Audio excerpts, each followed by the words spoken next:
L'homme ne vit pas seulement de pain, mais de tout ce qui vient de la bouche du Seigneur. Deutéronome 8, 3. Il n'y a aucun doute que Dieu n'abandonne jamais ceux qui lui restent fidèles. Le désert du Sinaï n'est pas particulièrement accueillant. L'était-il davantage du temps de Moïse?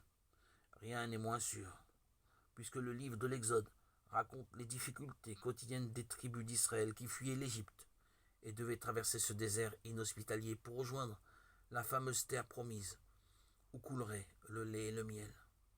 Plus d'une fois, on a eu faim, mais Dieu veillait, et parmi les innombrables preuves de sa sollicitude, il eut cette nourriture étonnante qui recouvrait tous les matins la surface du camp, comme si réellement elle était tombée du ciel. Le premier jour, tout le monde s'est demandé qu'est-ce que c'est. En hébreu, manou, et le nom est man. La manne est restée. Chaque jour, désormais, on a pris l'habitude d'attendre ce cadeau du ciel. Ainsi, la confiance naissait-elle peu à peu de la répétition quotidienne du miracle.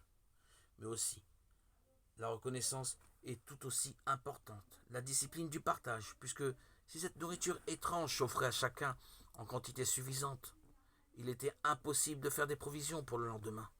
Pas question par conséquent de constituer des réserves ou de penser à s'enrichir aux dépens des autres. Le peuple choisit pour une mission de témoignage à l'échelle de l'humanité. Apprenez de cette manière au jour le jour le réflexe du croyant, celui de l'enfant qui attend tout de son père. Moïse, méditant sur cette expérience inoubliable d'Israël, y voyait une véritable pédagogie de Dieu. Le Seigneur t'a fait connaître la pauvreté, il t'a fait sentir la faim, il t'a donné à manger la manne, cette nourriture inconnue de tes pères, pour te faire découvrir que l'homme ne vit pas seulement de pain, mais de tout ce qui vient de la bouche de Dieu.